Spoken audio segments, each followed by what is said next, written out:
One moment, there's a flash in the sky brighter than the sun. The next, a deafening explosion. The year is 1500 BCE. The people living on the island of Saaremaa have never experienced anything like this. This has only happened twice before across all of human existence. The forest is burning, as though hit by a massive bolt of lightning, but there was no storm cloud in the sky when this happened. There's no earthly explanation for this occurrence. Nobody has any idea what caused this event to happen. When the fire clears, you venture into the chaos, the first person to arrive searching for answers. What you find is a mound of reshaped earth 100 paces across. Every tree around the crater is toppled, the air smells sour, and smoke and ash cover every surface. Finding this, would you believe this to be a sign of the divine? And if it was, is this place a gift, a mistake, or a warning? In 1,000 years, a fort will be made around the same crater. Will the people that live behind those walls know about the explosion you witnessed? Will they fear or worship it in the same way? Another 1,700 years later, a Christian priest named Henry will arrive on this island. Are the statues he describes being torn down depicting the same gods that you thought caused the forest to erupt into flames? Does his writing, separated from you by nearly 3,000 years of oral history, contain a single scrap of your first-hand experience? 800 years after Henry's writing, in a world so foreign to yours it may as well be another planet entirely, archaeologists and geologists will study the crater. They will know how long ago it formed, down to the decade. They will find the remnants of that fort, which is almost as distant in time to them as it is to you. Will they find evidence of your first-hand witness of the crater and know what you were thinking, how that random moment changed your understanding of the world? Can anyone pull answers to these questions out of the rocks and soil around the Kali Impact Crater? This is the Kali Impact Crater. Situated on the island of Saaremaa, it is a place of cultural importance to many modern Estonians, especially among the non-religious majority who seek a material origin to many of their pre-Christian cultural practices and pagan stories. I first learned about it when looking into the history of the island where my ancestral manor resides.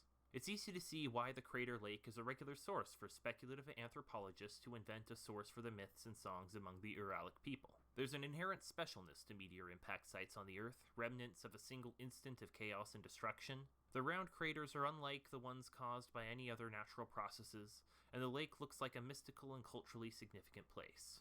This process of mystical thinking has led many modern interpretations of Estonian, Baltic, and Finnic myths, legends, and oral history through a lens that warps everything around the significance of this one event. On the one side, there are the researchers of pre-Christian Estonian culture and folklore, like Toono Joonaks, a research professor at the Estonian Literary Museum specializing in prehistoric Estonian religion, with a focus on the material sources of faith in the area. His writing is considerably more conservative with his estimates on the relevance and importance of the impact crater compared to the fantastical writings of people like Lennart Meri, a science fiction writer, filmmaker, and president of Estonia from 1992 to 2001, who wrote multiple books espousing the importance on this event, claiming that ancient Uralic people passed the stories of the meteor down for 100 generations in the form of multiple foundational myths, and that those myths even made it to the ears of the ancient Greeks, among others.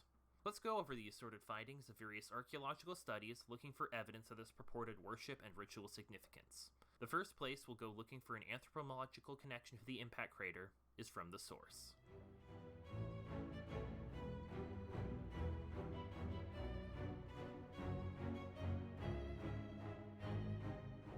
The crown jewel from an impact event is, of course, the meteorite itself. Many a fantasy story has mythologized the otherworldly nature of a blade made from a falling star. These stories contain a grain of truth to them, even, as multiple iron artifacts found in sites of otherwise non-iron working cultures have been discovered to have an extraterrestrial origin. Examples of these kinds of artifacts include the iron dagger in Tutankhamun's tomb, the Cape York spearheads, and Yukon fishing hooks. Of course, there are no ritual sites around the craters where these meteorites landed, and there's no written or oral record of the impact events, assuming these occurrences were even witnessed by anyone at all. There have been no meteorite iron artifacts found on Saaremaa. This is strange. Excavations of the hill fort that existed along the crater and other prehistoric sites have uncovered signs of metalworking, both bronze and later iron. Additionally, there are still plenty of intact fragments of meteorite that have been discovered by metal detectorists in the past decade, but no iron artifacts on the island, let alone near the crater, show any sign of originating from the meteor. This suggests a significant lack of material interest in the site in the immediate aftermath of the impact, as one would expect a metalworking agrarian culture to leave some signs of having worked the meteor fragments when the metal was easiest to acquire before being buried beneath the soft soil. However, an absence of proof is not a proof of absence, so this is not a nail in the coffin denying any worship or legend emerging from the witnesses of the impact event. To get a better idea on what the prevailing mindset of those people would be, we need to look at the island and the fort.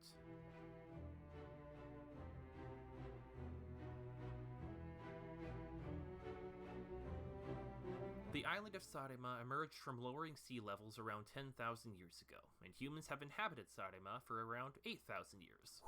Stone and bronze tools from various states have been found, strongly suggesting permanent habitation on the island. This population had a substantial impact on the plant life of the island, as evidenced by the sudden presence of cereal pollen in bog sediments, among other cultivations. This suggests that around 3,500 years ago, they lived a lifestyle matching that of the other Bronze Age Northern European people. This would include a widespread introduction of agriculture by the Indo-European horse nomads, a trade network linking them with the Mediterranean superpowers, where resources like tin and amber were highly valued, and a religious system influenced by the polytheistic pantheons ruled by a sky king. The hill fort set atop the impact site was not built by the people that witnessed a meteor impact to the Earth, or their grandchildren, or even their grandchildren's great-grandchildren. We're talking about a gap of over 1,000 years, at least 40 generations of separation from the last living eyewitness to the earliest known constructions around the crater. Nobody building the fort knew what a meteor impact looked like, let alone that the lake they were fortifying was created by one. This is one of the biggest pills to swallow when it comes to the Kali crater. Early estimates had the impact occurring around 500 BCE, which suggested the crater had existed for only a couple of decades at most before the hill fort was constructed. This would be a much more meaningful connection, as there would still be living memories of the event and first-hand accounts of the destruction and fire. It's disappointing to be unable to analyze the fort as a direct reaction to this otherworldly event, as many early archaeologists examining the site were eager to do. The fact of the matter is that the fort was likely constructed simply because the crater lake was a medium-sized, defensible location with a natural source of fresh water. Nowadays, the fort is seen as old in the same way as the crater it surrounds, and so the two reinforce each other's importance in modern folklore. The fort is mystical because it was made around a ritually significant lake, and the lake is ritually significant because they built a fort around it. It's circular reasoning that's been perpetuated through folk tales and modern mythologizing without any connection to reality. But it's not the only mythologizing that gets caught up in the crater's pull.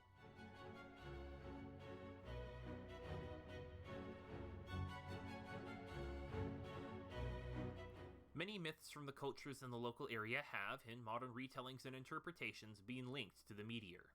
This is not only because it's cool to pack a grain of truth into a magical story, but because giving these stories a defined origin point confirms their depth of history, making them older and therefore more mystical.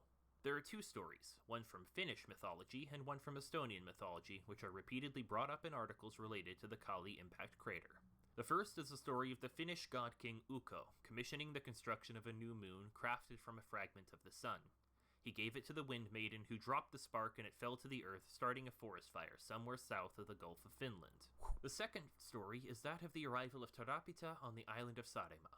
The earliest known version of this myth is recorded in Henry of Livonia's Chronicles of the Christianization of the island. In it, he described a story in which the supreme deity is born from a wooded hill in the north and was chased across the sky before landing on the island of Saaremaa. These stories both include fire falling from the sky, traveling from the north to the south, and landing in the vicinity of the real crater. The issue is that these are not the only stories with fire falling from the sky, and these two only get widespread attention because of the significance Lennart Meri gives him in his books Hobevalga and Hobevalgum.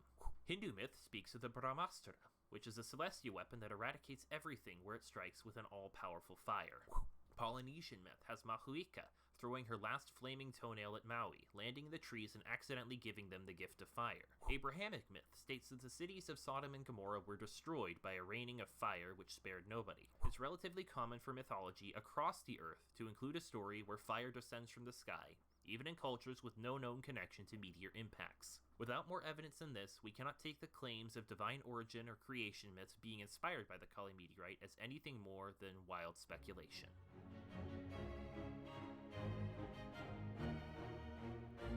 Tone Yonex, when introducing a session called History Matters at the annual conference of the Center of Excellence in Estonian Studies, talked about the frequent projection of neo-pagan importance of a site onto the unknown practices of ancient Estonians. Pop articles will mention that, quote, Offerings are still brought to Estonian sacred sites nowadays, end quote, despite the lack of many, if any, offerings discovered from before 1980.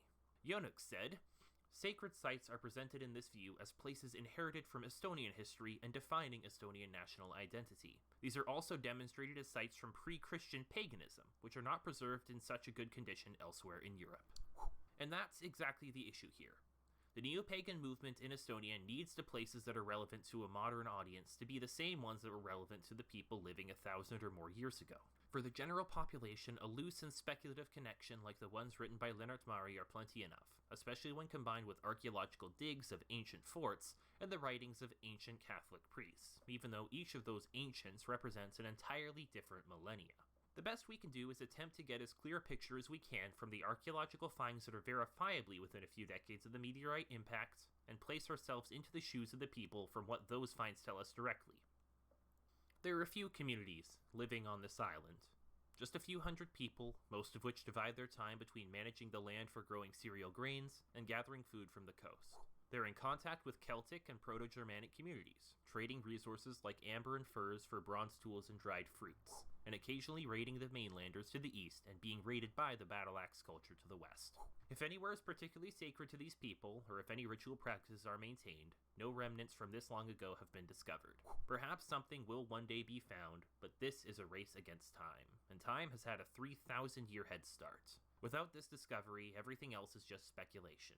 If anyone else tries to claim otherwise, take their speculation with a heavy grain of salt. Seal laupäeva õhtuselt lõhnavad kaased, kui nendesse vajutad hõõguva näo ja pühapäev hinges sind uskuda laseb, et õnne vaid kauguses kukuvad kaod. Oh, keeruta, lennuta linalakneidu, kel silmist nii kelmikaid sädemeid lööb. Thank you so much for watching. I've not made anything like this before, but when you run into an article with this many citation neededs on Wikipedia, you know there's gotta be some story behind it.